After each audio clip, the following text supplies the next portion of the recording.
Tere! Mina olen Hiie, köögikujundaja ja ma osalesin just Heidi koolitusel Facebooki gruppidest.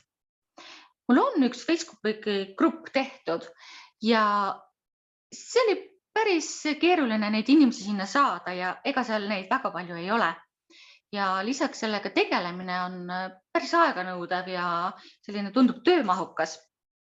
Aga sellelt koolituselt ma sain nagu tonnide viisi uusi ideid ja nüüd ma tean, mida ma peaksin tegema ja see on tegelikult päris lihtne.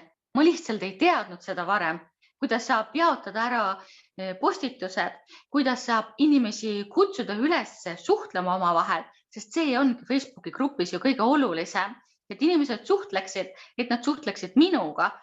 Aga eestlane on ju selline tagasihoidlik, tema nagu nii eriti hea meelega kuskil sõna ei võta. Ja sellel koolitusel ma sain tõesti veel nagu ideid niimoodi nagu tikk, järjest mõtlen, et ma teen seda. Ja Heidi jagas väga palju infot ka oma enda toimetamistest ja tõi näiteid. Ja selles mõttes on see väga 5+ koolitus. Et ma soovitan kõikidele, kellel on plaanis oma Facebooki grupi loomine ja eriti nendele, kellel juba grupp on olemas, aga seal on vähe inimesi või et inimesed ei suhtle omavahel.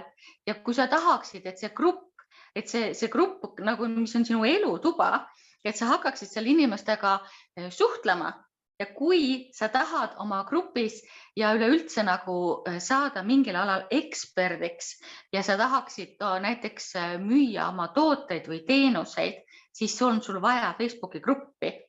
Ja kuidas seda kõige lihtsamalt saab teha ja milliste nippidega seda elama panna, et selle saad sa kõik sellest Heidi koolituselt teada.